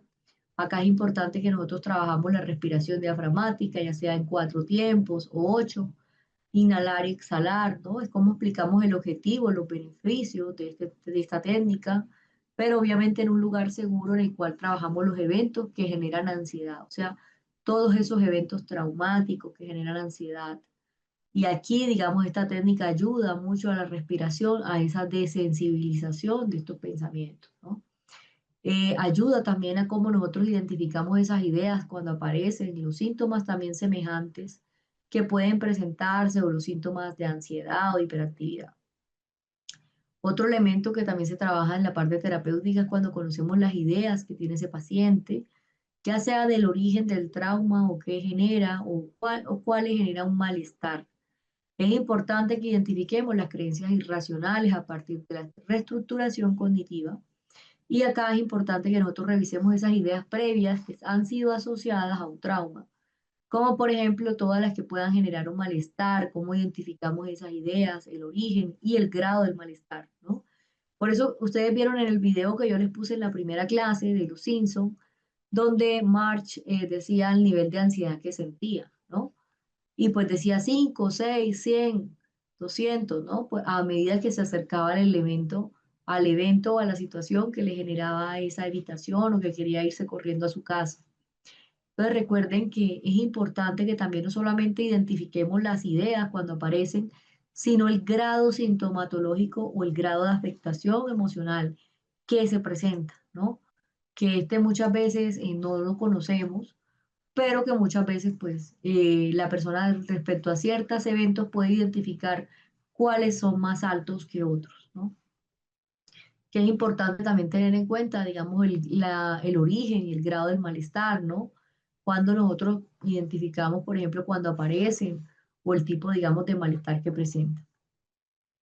En cuanto a las explicaciones racionales, desde las ideas irracionales o descubiertas, es importante que identifiquemos la modificación de las creencias irracionales y la reestructuración cognitiva.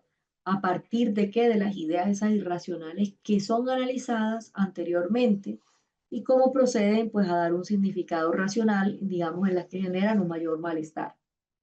Entonces, muchas veces explicar digamos, ideas irracionales a partir de la identificación o de la reestructuración, ¿no?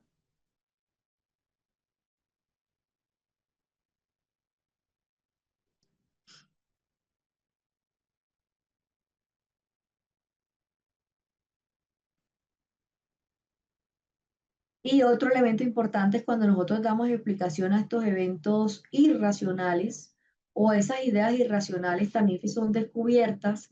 Y acá es importante que identifiquemos la modificación de estas creencias irracionales, ¿no? Cuando nosotros identificamos, cómo las analizamos, todas las que tienen que ver con ese significado racional o todas las que van a generar un mayor malestar. Es importante también que se trabaje el tema de reducir el nivel de ansiedad que generan los recuerdos de un evento, esas técnicas de sensibilización sistemática, ¿no? De pensamiento. Lo que hace, por ejemplo, una lista de los recuerdos que suele tener esos flashbacks. Y pues como a continuación es importante que coloquemos una posición cómoda y que se relaje, por ejemplo, cuando la persona pues va a utilizar estas técnicas de relajación, ¿no? Y obviamente aquí está la técnica de sensibilización, que es recordar estos eventos o estas situaciones, pero obviamente desde un punto cómodo, desde un punto seguro y pues trabajando paulatinamente pues esa relajación. Otro elemento importante es que cuando nosotros recordamos algún evento traumático, ya sea con la claridad o no, recuerden que muchas veces este no debe ser invasivo ni extenso, ¿no? Que muchas veces pues evento pues puede ser corto, ¿no? Y pues la idea es que la persona pues se dé cuenta que simplemente es un recuerdo que va a pasar. En cuanto a reducir el nivel de la ansiedad que generan los recuerdos de un evento, recuerden que hay unas técnicas también de la sensibilización sistemática y es como esto trabaja desde la parte de los pensamientos que trabajan la sesión anterior o si realiza esa comparación con un nivel, ¿no? Cómo trabajamos el malestar que generan los pensamientos en la sesión, digamos, en las anteriores. Y pues también cuando reducimos el nivel de la ansiedad que generan los recuerdos del evento a partir de técnicas como la de sensibilización sistemática. Y pues obviamente cuando mostramos a un paciente, por ejemplo, las imágenes que estén semejantes o que se describan de manera semejante, por ejemplo, todas las que tienen que ver con los flashbacks, cuando le pedimos que observen, que registren una información según su nivel de malestar, lo que podría trabajar o también los recuerdos, ¿no? En cuanto a reducir el nivel de ansiedad que generan los recuerdos del evento, también es importante trabajar la terapia, ¿no? Desde la exposición en vivo. Luego de haber realizado ese proceso, es importante que acompañemos a ese paciente a algún lugar que recuerde un evento traumático. Si es necesario, es lo que podemos añadir como esas sesiones más o finalmente que logre ingresar, ¿no? Muchas veces es como reducimos esa ansiedad y obviamente cuando trabajamos con este paciente, pues que recuerde ese evento, digamos, es como nosotros podemos añadir las sesiones, pues en el momento también de reducir esa ansiedad y obviamente generar recuerdos de un evento, ¿no? Y estas son las técnicas de exposición en vivo. Miren que antes de trabajar esta técnica ya se han trabajado otras de sensibilización para nosotros eliminar pues esa sensibilización sistemática de estos eventos, ¿no? La finalización del proceso terapéutico también, todo lo que tiene que ver con revisar los aprendizajes, ¿no? Por ejemplo, cuando nosotros identificamos los aprendizajes, la revisión del proceso terapéutico, del cierre, y cómo realizamos esa comparación entre el inicio de ese proceso, ¿no? Por ejemplo, o el final, y todos estos elementos cuando cumplen un objetivo, y pues obviamente cómo recordamos lo aprendido, lo que generan estas sesiones, ya sea de seguimiento, obviamente, y el cierre y la despedida, ¿no? Ahora vamos a hablar de la técnica, digamos, de exposición prolongada. Esta es una técnica básicamente que se genera a partir de la teoría de procesar emocionalmente ese material traumático. ¿En qué se centra? En procesar adaptativamente esa experiencia traumática para eliminar o para disminuir los síntomas. Esta es una técnica altamente efectiva porque va a trabajar directamente en la eliminación y la disminución de esos síntomas de miedo o de evitación que se generan pues a este evento traumático, que es un programa en el cual también se trabaja de manera individual, muchas veces estructurado, ¿no? que se lleva al cabo, digamos, aproximadamente de 10 sesiones, que muchas veces pues se tiene que mirar la frecuencia, ya sea semanal, ¿no? En la cual la persona pues se va a exponer prolongada pues a estos elementos, que obviamente va, cómo va a procesar estos pensamientos, estas emociones. Aquí la idea de la técnica de exposición prolongada es que la persona se exponga de manera prolongada al evento temido, pero obviamente también trabajando con la respiración y con los elementos para regular digamos, su activación fisiológica que se presenta, pues al estar, digamos, exponiéndose a ese evento o a ese material traumático, ¿no? Ya sea un objeto, puede ser ropa, puede ser un recuerdo, pero pues obviamente es una técnica en la cual la persona pues va a querer, digamos, dejarla hasta ahí, pero lo importante es que la persona se exponga de manera prolongada, trabajando la respiración, desactivando ese malestar emocional y pues obviamente hacer un cierre adecuado, ¿no? No es que nosotros exponemos a la persona al evento traumático y ya, sino que simplemente pues a la vez que tenga las crisis las pueda contener y pues obviamente ahí se hace un cierre adecuado en el cual también se pueden trabajar otras técnicas como puede ser la meditación, el mindfulness, por ejemplo, que muchas veces pues ayuda también a elaborar esta información, a disminuir esa carga emocional, ¿no? También a repensar, ¿no? También hay personas que en esas técnicas de exposición prolongada también se repiten frases o recuerdan frases que están asociadas como por ejemplo esto es solo un recuerdo, ¿no? Estoy en un lugar seguro, esto es importante porque esto me va a ayudar a sanar, ¿no? Entonces, yo en este momento no estoy viviendo esa experiencia traumática que muchas veces también la persona se lo puede recordar, leer o escuchar nuevamente y pues esto le ayuda también a mantenerse, digamos, a tener esa fortaleza para exponerse pues a eso. En estas técnicas de exposición prolongada, los elementos que tenemos que tener en cuenta es que muchas veces la exposición de ese trastorno estrés postraumático, pues nosotros vamos a trabajar la psicoeducación sobre las respuestas de un trauma, el entrenamiento de la respiración cuando está dirigido, digamos, en la forma de respirar o cómo induce esto a la calma, la exposición en vivo repetidamente en situaciones, en objetos, cuando un paciente evita debido a la ansiedad que produce un trauma, y también la exposición prolongada en la imaginación, como los recuerdos traumáticos, cuando una persona revive y revisa ese recuerdo o esa experiencia traumática de la imaginación.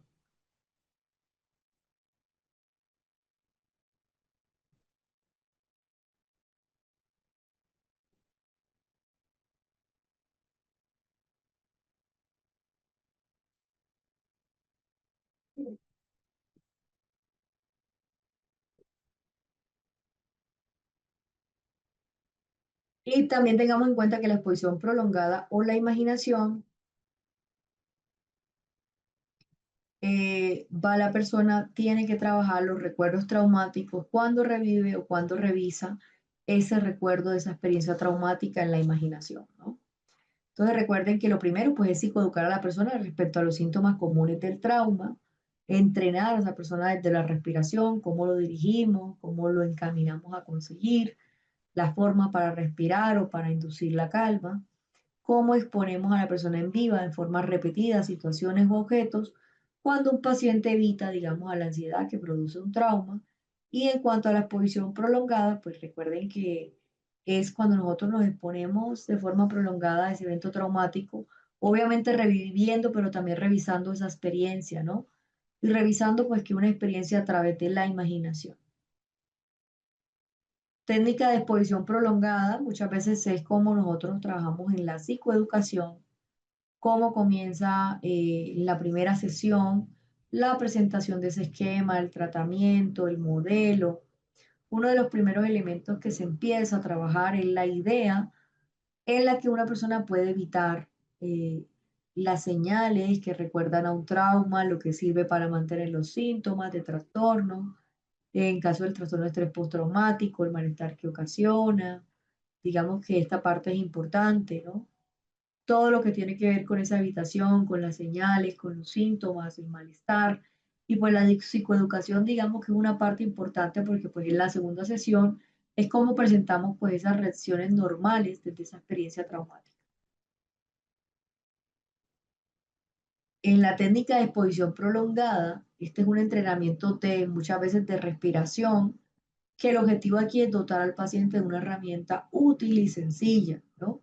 Que permite mitigar esa tensión general desde la ansiedad, más que todo cuando debemos de identificar a un paciente que no utilice esos ejercicios de respiración durante la exposición. Ya hay que es importante que la idea de ese paciente que experimenta se confronte con su propia habilidad para abordar ese recuerdo o ese trauma, ¿no? Y acá es importante que veamos las técnicas de relajación, en las cuales muchas veces inhibir lenta o profundamente esas técnicas, respirar, ¿no? Esa técnica de respiración, llenarse el vientre, luego el estómago, pues finalmente el pecho. También explicar, pues digamos, en la parte del aire, digamos, el momento que la persona, por ejemplo, inhala profundamente, luego llena su vientre, su estómago, finalmente su pecho, luego expulsa ese aire por la boca y pues obviamente con la intensidad contrayendo el estómago y repite cuántas veces esa persona pues lo sienta necesario. Que este entrenamiento de respiración se hace paulatinamente a las técnicas de exposición y pues obviamente acá la idea no es que utilicen la respiración durante la exposición, sino que el paciente pues cuando se experimente que esté confrontando esa habilidad de abordar ese recuerdo del trauma, ¿no? Y es cuando pues se siente que hay esa activación fisiológica.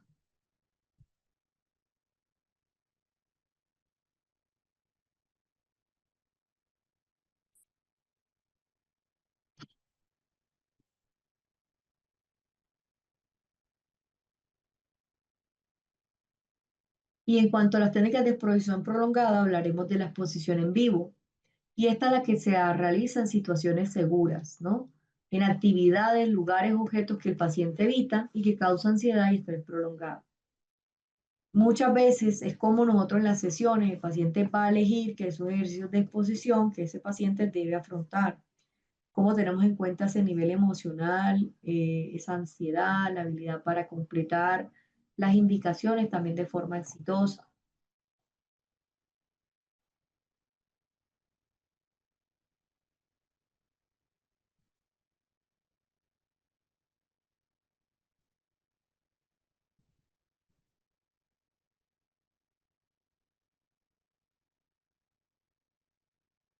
Entonces recuerden que estas técnicas de exposición prolongada es como nosotros hacemos estas situaciones en momentos seguros, en lugares seguros, y obviamente es que trabajamos o abordamos lo que ese paciente evita, lo que le causa ansiedad, lo que le genera estrés también. Y acá es importante que trabajemos en la parte en la cual el paciente elige esos ejercicios, ¿no? Pueden ser ejercicios de menor a mayor, o pueden ser que tenga en cuenta el nivel de la ansiedad o la habilidad o también la forma como él se sienta capaz de afrontarlo.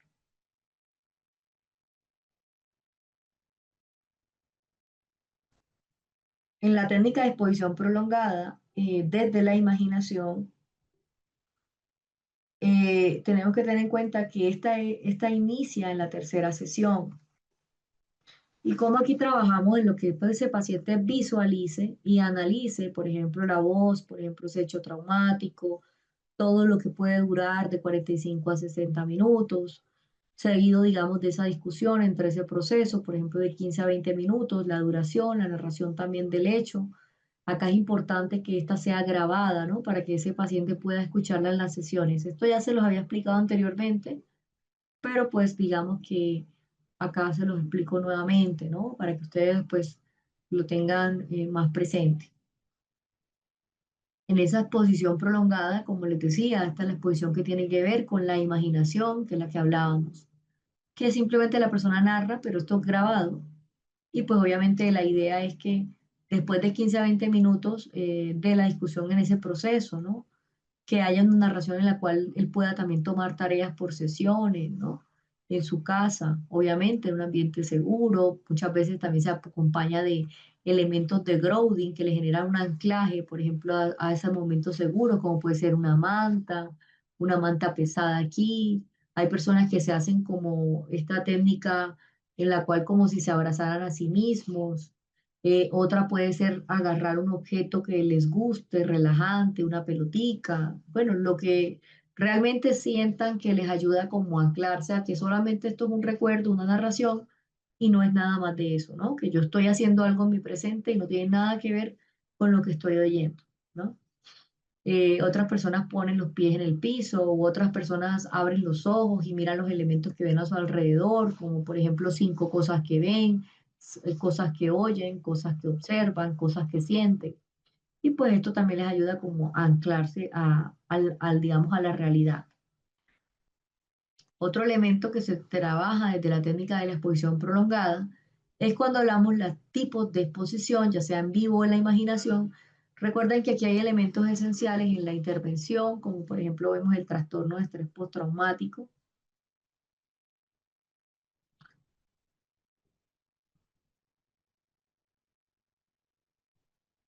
Entonces, muchas veces, cómo nosotros trabajamos o abordamos esa exposición, todo lo que permite el optimizar ese procesamiento emocional, el afrontamiento de los recuerdos y todas las situaciones asociadas a un trauma, ¿no? En cuanto a la exposición a la imaginación, una de ellas es la imaginación, la autoexposición, la imaginación y obviamente la imaginación en vivo. Estas son las que hemos hablado el día de hoy. Quiero preguntarles si toda esta información ha estado clara, si ustedes tienen alguna pregunta respecto a estas técnicas o alguna. El chat está activado por si ustedes quieren hacerme alguna pregunta.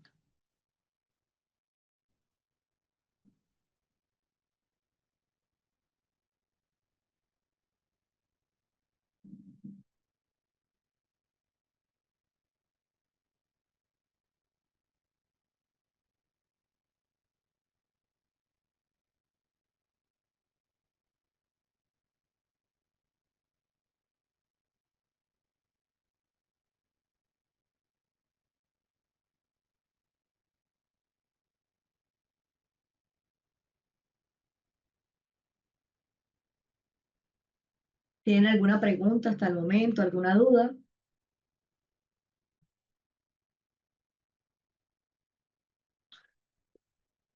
Un ejemplo de exposición prolongada es que yo no puedo darles el ejemplo, porque realmente es lo que se hace en terapia, que la persona narra esa información.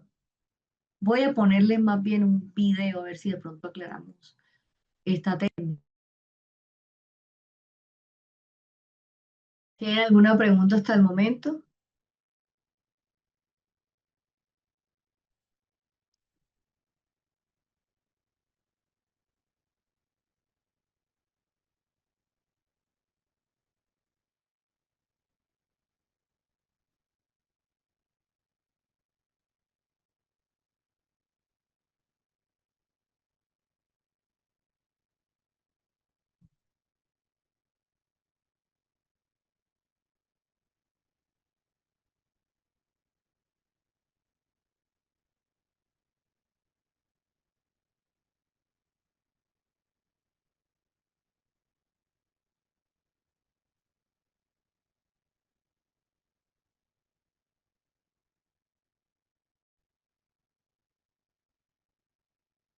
Cuénteme cómo les pareció.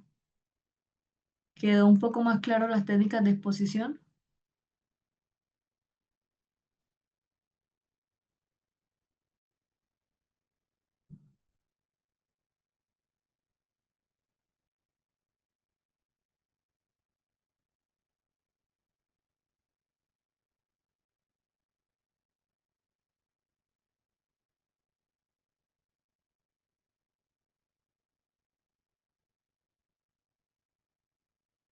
El mensaje que me enviaron no lo puedo ver porque se me cerró el Zoom. Eh, la clase va a ser mañana a las 2 de la tarde, ¿no? De 2 a 5 de la tarde, hora Colombia, para todos los que tengan preguntas o dudas sobre eso. Y si el miedo o la ansiedad permanecen a pesar de utilizar la reprogramación, ¿qué se puede emplear? La meditación, se puede emplear la terapia desde las creencias, ¿no? Cuando nosotros abordamos las creencias en las cuales vamos a identificar todos esos pensamientos asociados a ese evento traumático. Y pues obviamente la idea acá es que nosotros trabajemos estas creencias, ¿no? Cuando son desadaptativas, esos pensamientos, esos miedos.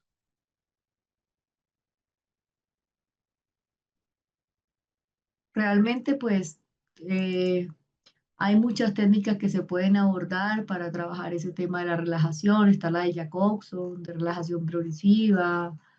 En los niños, por ejemplo, se pueden trabajar técnicas, por ejemplo, de dibujo. Hay cuentos que se pueden realizar, ¿no? Cuando nosotros experimentamos una experiencia o cómo identificamos una experiencia de forma diferente, ¿no? Adaptativa. Y pues obviamente hay muchas técnicas desde la parte narrativa, por ejemplo, y es como, por ejemplo, cuando nosotros hablamos, ¿no? Respecto a esta situación, lo hacemos más normal. La inundación, obviamente, ya habíamos hablado de esa técnica, pero pues obviamente esas técnicas, digamos, de sensibilización, lo que pretenden es que la persona pues cambie, digamos, ese comportamiento, esa conducta de evitación, que identifique sus pensamientos o esas creencias asociadas, ¿no? Y pues digamos que se pueden realizar en varios momentos y la idea es que pues a partir, digamos, de la exposición, la persona pues, digamos, se sensibilice pues a esto, ¿no?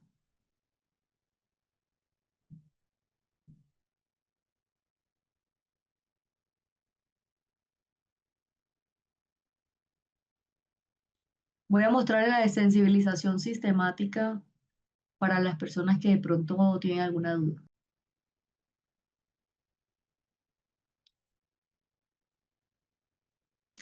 Se puede manejar a un menor de edad que tenga sueños y que se moleste y crea que se hará realidad. ¿Qué técnica se puede utilizar? Pues, a ver, vuelvo y les explico. No son las técnicas, no son como una pastilla, ¿no? Tenemos que hacer una evaluación psicológica para ver cómo es ese tratamiento o ese abordaje adecuado. Y en esa evaluación, pues nosotros vamos a hablar más adelante sobre todos los elementos que hay que tener en cuenta, las hipótesis, los problemas, las situaciones que han generado estos problemas, la relación familiar, las relaciones sociales, interpersonales, ¿no? Cuando nosotros hacemos una evaluación psicopatológica, también tenemos que determinar si existe una o varias o la presencia de varios trastornos de la salud mental en ese menor, ¿no? O qué puede estar generando sus sueños o a qué se debe ese malestar, digamos, en esos sueños, ¿no? La misma respuesta a las personas que me están preguntando por otros trastornos. Hay que hacer una evaluación psicológica, ¿no? Y a partir, digamos, de la historia de cada persona, se determina la intervención adecuada.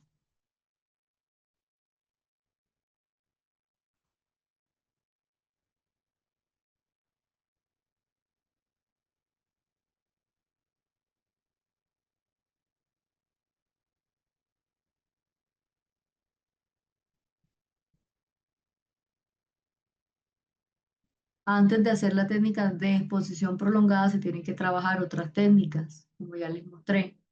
Si no, podríamos caer en el riesgo de revictimizar a la persona, que esos recuerdos se vuelvan más intensos y más fuertes, ¿no?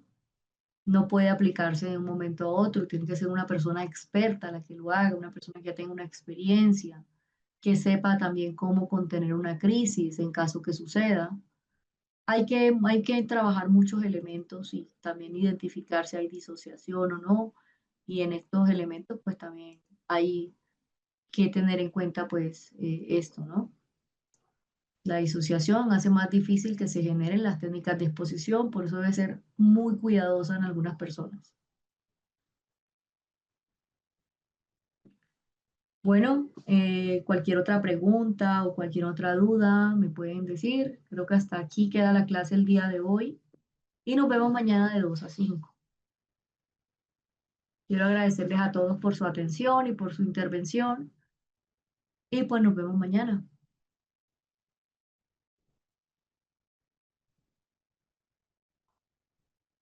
Muchas gracias a todos y